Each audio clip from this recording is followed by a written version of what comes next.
ایک سے زیادہ خدا ہے کائنات کے اندر، یہ ہے۔ یہ دو باتیں ہیں جن کے گرد یہ مختلف نشانیاں ہیں، کچھ آیات میں نے پڑھی ہیں، کچھ انشاءاللہ کل دیکھیں گے۔ فرمایا کہ من آیات ہی، یہ اس کی نشانیوں میں سے ہے، ان خلقکم من تراب، کہ اس نے تمہیں مٹی سے پیدا کیا، اس مٹی سے تمہیں پیدا کیا، ثم اذا انتم بشر تنتشرون، اور تم پھر بشر ہو کہ زمین میں پھیلتے چلے جا رہے ہو۔ یعنی ذرا غور تو کرو اس کی کتنی بڑی یہ قدرت ہے، یعنی تمہیں مٹی سے پیدا کیا ہے، اس میں کیا ہے، اس کے اندر اجزاء ہے، یہی کیلشیم ہے، آکسیجن ہے، کاربن ہے، سلفر ہے، یہ اجزاء ہیں۔ انہی اجزاء کے ملانے سے تم ایک دیکھو کس طرح کی جیتا جاگتا ایک انسان ہے۔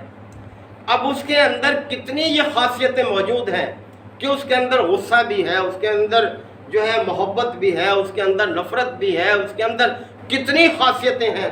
کوئی تصور کر سکتا ہے کہ ان عناصر کو ملا کے یہ ساری خاصیتیں پیدا کر دے؟ غور تو کرو ذرا تم۔ اور پھر یہ کہ کس طرح سے تم زمین میں پھیلتے چلے جا رہے ہو، یہ سب اس کی قدرت سے ہے۔ اور کبھی ایسا نہیں ہے کہ مرد ہی مرد پیدا ہوتے چلے جائیں تو پھر کیا زمین کا نظام چل جائے گا؟ کیا انسان کی بقا ہوگی؟ یا عورتیں پیدا ہونی شروع ہو جائیں، مرد پیدا نہ ہوں، تو کیا یہ زمین پر انسان کی بقا قائم رہے گی؟ تو ذرا غور تو کرو کہ اس کی نشانیوں میں سے یہ ہے کہ اس نے تمہیں مٹی سے پیدا کیا، اور کتنی خصوصیات تمہارے اندر اس نے رکھ دی ہیں طرح طرح کی۔ اور پھر یہ کہ تم کس طرح سے دیکھو پھیل رہے ہو، یعنی دنیا میں اب بھی گن کر دیکھیں تو بہت معمولی سا فرق ہے عورتوں اور مردوں کی تعداد میں۔ تو کس طرح سے اللہ تعالیٰ نے اپنی قدرت سے یہ نظام جو ہے وہ قائم کر رکھا ہے۔ تو یہ ایک سے زیادہ خدا ہو تو بھلا ممکن ہے اس طرح سے یہ ہو جائے گی؟ اور پھر آگے فرمایا وَمِنْ آیَاتِهِ، اور یہ بھی اس کی نشانیوں میں سے ہے، ان خلق لکم من انفسکم ازواجا، کہ اس نے تمہیں میں سے تمہاری جنس کی تمہاری بیویاں پیدا کی ہیں تمہارے لیے، لتسکنوا الیہا، تاکہ تم اس سے سکون حاصل کرو، وجعل بینکم مودۃ ورحمہ، اور اس نے تمہارے درمیان یعنی میاں بیوی کے درمیان ایک محبت اور ایک رحمت کا رشتہ جو ہے وہ قائم کر دیا۔ یعنی دیکھیں یہ کتنی اس کی بڑی قدرت ہے، انسانی بقا کو کس طرح سے اللہ نے تمدن کا پابند کیا ہے۔ ورنہ تو نسل بڑھانے کے لیے تو جانوروں میں بھی ہے، یہ گائے بھینس بھیڑ بکری، کیا کوئی خاندان ہے ان کا؟ کس طرح سے ان کی نسل بھی بڑھ رہی ہے۔ کیا انسان اس طرح سے جی سکتا تھا کہ ایسی اس کی نسل بڑھتی رہے بغیر میاں بیوی کی شکل اختیار کیے، یعنی جوڑا بنے بغیر؟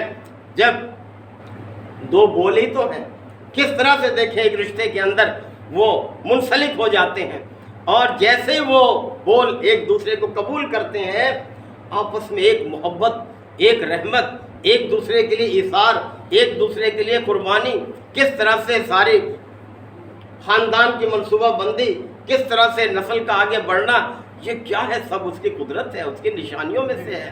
تو یہ فرمایا کہ وَمِنْ آیَاتِهِ، یہ بھی اس کی نشانیوں میں سے ہے کہ اس نے تمہارے لیے تمہاری جنس میں سے تمہاری بیویاں پیدا کی، جو انسانی جسم کے لحاظ سے دیکھیں عناصر تو وہی ہیں دونوں کے اندر، لیکن ساخت میں اللہ نے ایسا فرق رکھا ہے کہ جو ایک دوسرے کی ضرورت کو پورا کرتی ہیں۔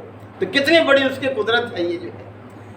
اور پھر فرمایا کہ اِنَّ فِي ذَلِكَ لَآيَاتٍ لِقَوْمٍ يَتَفَكَّرُونَ، یقیناً اس میں نشانیاں ہیں ان لوگوں کے لیے جو غور و فکر سے کام لیتے ہیں، جو بھیڑ بکریوں کی طرح نہیں سوچتے، بلکہ انسانی ذہن جو اللہ تعالیٰ نے اعلیٰ صلاحیتوں کا اسے ایک حصہ بنایا ہے، اس پر غور و فکر کرتے ہیں۔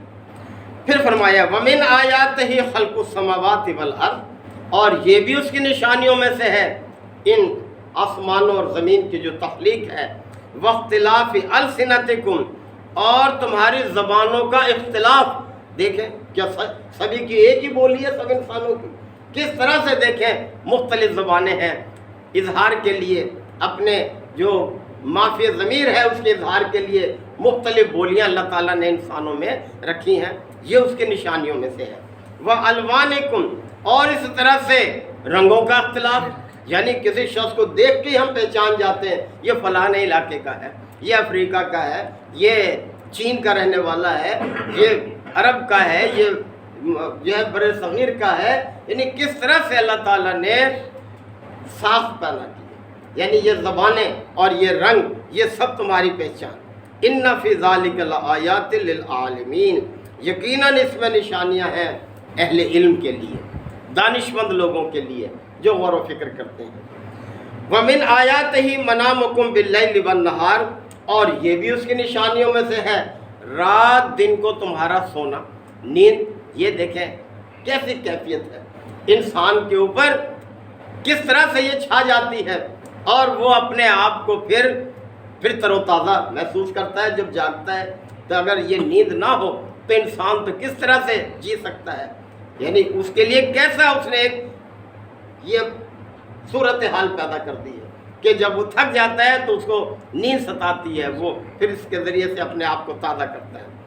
وَابْتِغَاؤُكُم مِّن فَضْلِهِ، اور پھر یہ ہے کہ تم اس کا فضل تلاش کرتے ہو، یہ بھی اس کی نشانیوں میں سے ہے کہ اپنے ضرورتوں کے لیے کس طرح سے تم محنت کرتے ہو، مشقت کرتے ہو، اور ضرورتوں کے لیے تم سفر کرتے ہو، آتے جاتے ہو۔ ان فی ذالک لآیات لقوم یسمعون، یقیناً اس میں نشانیاں ہیں ان لوگوں کے لیے جو بات کو غور سے سنتے ہیں، غور و فکر کرتے ہیں جب بات ان کے سامنے، یعنی ہمارا پیغمبر جو آیات سناتا ہے ان پر غور و فکر کرتے ہیں پھر فیصلہ کرتے ہیں۔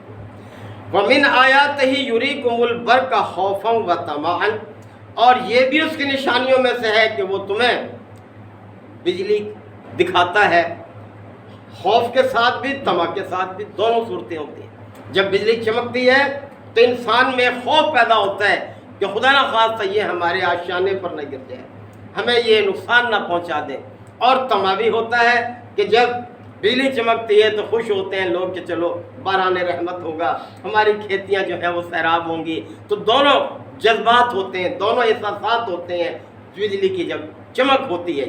تو یہ کس کی طرف سے ہے؟ یہ سب ہماری طرف سے ہے۔ وَمِنْ آیَاتِهِ يُرِيكُمْ، اور یہ اس کی نشانیوں میں سے ہے کہ وہ تمہیں دکھاتا ہے البرق خوفا وطمعا، یہ بجلی خوف کے ساتھ بھی اور طمع کے ساتھ بھی۔ وَيُنَزِّلُ مِنَ السَّمَاءِ مَاءً، اور پھر وہ آسمان سے پانی برسا دیتا ہے۔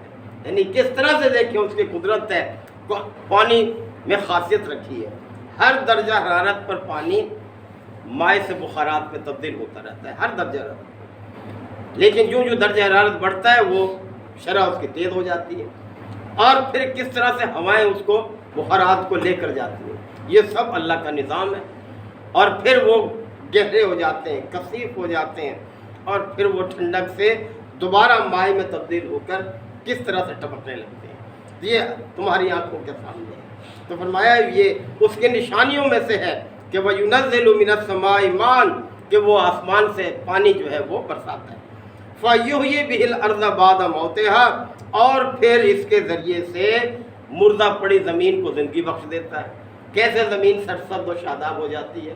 یہ سب توجہ دلائی جا رہی ہے کہ بتاؤ تم نے جو یہ خانہ کعبہ میں 360 بت رکھے ہوئے ہیں، ان میں سے کس کی جرت ہے کہ یہ کام کر کے دکھائے؟